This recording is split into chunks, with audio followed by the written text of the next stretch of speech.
Welcome to the Talkin VAWLS Network. My name is Boogie Bentley. Francis Mauigoa is off to Miami. Best of luck to him. And, look, contrary to popular belief, the sky is not falling.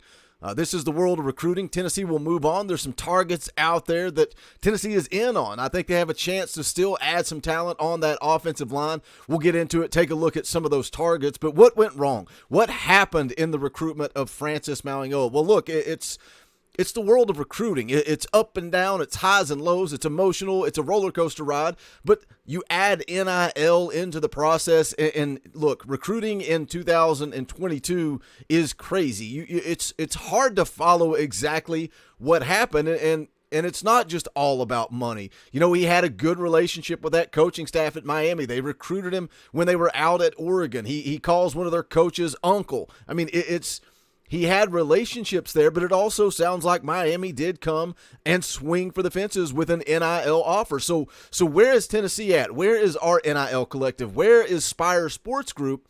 I don't know if maybe it wouldn't be a bad thing for Josh Heupel to come out and just ask for more money. Say we need more money. We were making videos. We were all laughing. We were joking. We were talking about deep pockets after we got Nico in the boat. But from there, it seems like when you get into these NIL battles, it's not going our way. And I'm not pointing fingers. I'm not blaming anybody. None of us really know what is going on behind the scenes. But there is a limited amount of money for a limited amount of players. So did Miami make an offer so big that Tennessee just couldn't counter offer that? Because, again, money's limited, and you can overpay for certain players. You've got, again, it's all behind the scenes information that we're just not privy to. We don't know what goes on behind the scenes, but the bottom line is Tennessee lost a top target. They've got to rebound. They've got to bounce back. We're going to talk about some guys that can soften the blow of Francis Mauigoa here in just a second. But as always, do me a favor, go ahead and smash that like button just below the video. It's quick, it's free, it's easy, it helps the channel. I would greatly appreciate it.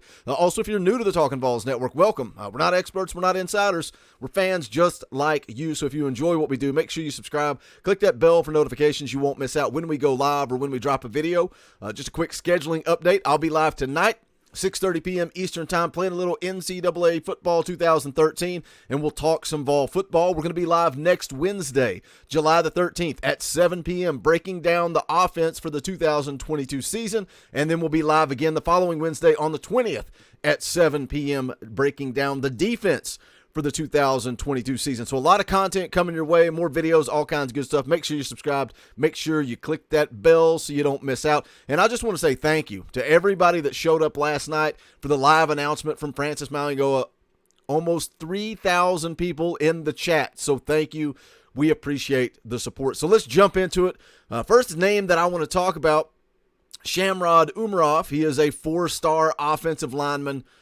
He is out of Alpharetta, Georgia, 6'6", 337 pounds. If you look at the On3 ranking system, On3 consensus has him as a top 25 offensive tackle. You can see there the recruiting prediction machine has Georgia out front at 27.6%. Now, where is Tennessee at in this thing? Now, it sounds like, Georgia, he is a Georgia target, but they were asking Shamrod Umarov to hold off. Look, they've got a recruiting board, and they want to kind of wait and see. And what that means is Shamrod Umarov may not have been a take for Georgia at one point. He was not the priority. And, we talk about that with the wide receiver position. You go back to when Tennessee was trying to target Kyler Casper, Carnell Tate. Devin Hyatt wasn't necessarily a take, but when guys move, pieces change, the things move around, I think Devin Hyatt quickly becomes a target. Same thing for Shamrod Umarov here.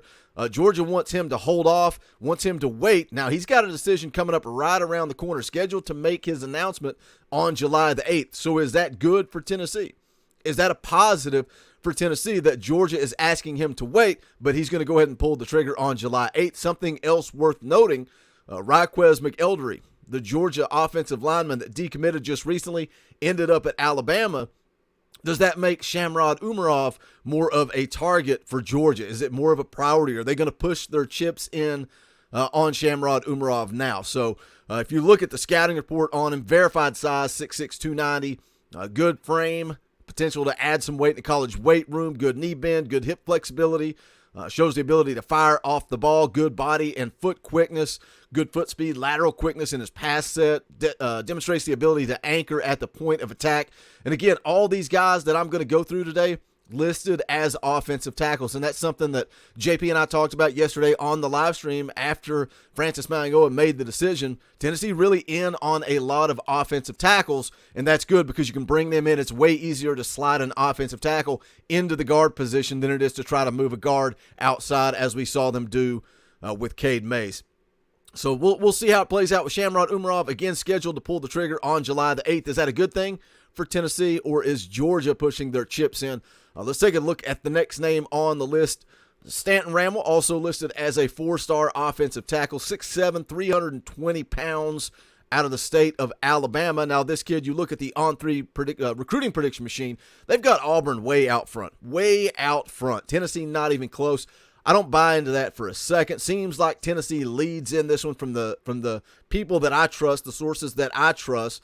Sounds like Tennessee is leading this one. You go back to his visit with Tennessee. Man, that kid was all smiles, grinning ear to ear, seemed to love everything that Josh Heupel and this coaching staff were selling. So I think Tennessee is out front in this one. Again, kids out of Alabama, a lot of family ties to Alabama. But again, when you talk about, recruiting boards, targets, is he a take? If Alabama decides to push their chips in, then Tennessee may have their hands full with Stanton Ramble. A lot of family connections to Alabama. So we'll see. Even if he does end up committing to Tennessee, can Tennessee keep him in the boat if Alabama does come calling? Scouting report on him, his size is unverified, 6'7", 310 pounds. We'll need to see live to get a better feel for the body type and growth potential. Says he possesses above average athleticism at left tackle, displays above average knee bend hip flexibility, functional athlete that maintains adequate foot and body quickness in his pass set, demonstrates above average play strength as both a run and pass blocker, shows the ability to anchor and redirect, appears to have the ability to move defenders off the line of scrimmage, wins with length and leverage, plays a good feel and understanding of the tackle position. That's Stanton Ramble. Again, another target there. For me, the priority, the number one target that I want is Shamrod Umarov, but Stanton Ramble also would be a nice addition to this offensive line. And look, you continue to add these players. Tennessee has an opportunity.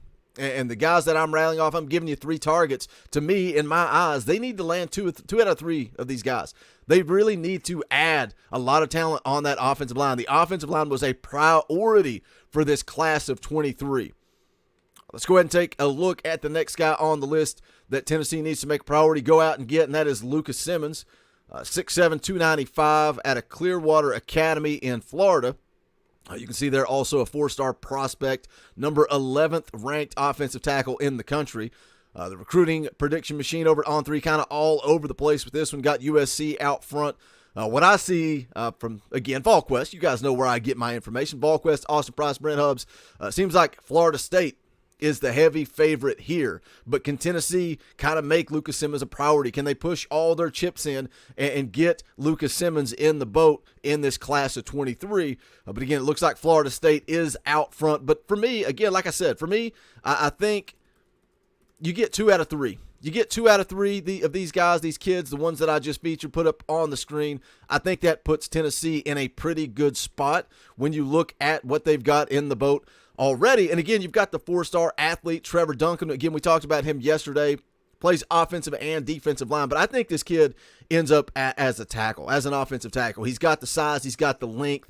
So if you consider Trevor Duncan as an offensive tackle, you get 2 out of 3 between Umarov, Ramble, and Lucas Simmons. I think Tennessee is in a pretty good spot on the offensive line. But again, long way to go till December. You guys know what to do. Hit the comment section. Let me know your thoughts. Can Tennessee land 2 out of the 3 between Umarov, Simmons, and Ramble? And if so, if they can land 2 of the 3, does that soften the blow of Francis Mauigoa? It still has a lot of potential to be a good July for Tennessee. You've got Cam Seldon set to commit on July the 7th. Contrary to popular belief, everybody thinks Penn State is just way out in front. I think it's a coin toss. Can Tennessee get an elite-level athlete? Elite. What Cam Seldon brings to the table. That kid's got speed. He's got versatility. He can play wide receiver. He can play running back. You can move him around. Again, Shamrod Umarov scheduled to make his decision on July the 8th. And then you followed up with linebacker Jalen Smith on July the 10th. So hit that comment section. What are you feeling? What do you think about Francis? Upset, mad? Is the sky falling? Is it all doom and gloom? Or do we have a long way to go? And does Tennessee have an opportunity to land some more targets in this class of 2023. Hit the comment section and let me know. Also, go check out the official merchandise of the Talkin' VAWLS Network. We got brand new merch. You guys asked for it, but go to bonfire.com/store/Talkin' VAWLS. You can see there the Elite shirt, State Pride. We got the Beat Bama, Beat Florida, Beat Georgia, and you guys asked for this one, so you got it. It doesn't say Beat Kentucky. No. It says Kentucky's Daddy. So if you want to let everybody know that Tennessee is Kentucky's daddy, go pick up that merchandise. The links are in the description, or again, it's bonfire.com/store/Talkin' VAWLS. Appreciate you guys tuning in. Don't forget to join me tonight, 6:30 p.m. Eastern Time, and also the next 2 Wednesdays after this week, back-to-back Wednesdays, 7 p.m. Eastern Time. Myself, Dauber, JP, maybe Snake will jump on with us as well. But that's going to do it for this one. This is the Talkin' VAWLS Network. My name is Boogie Bentley. Go Big Orange.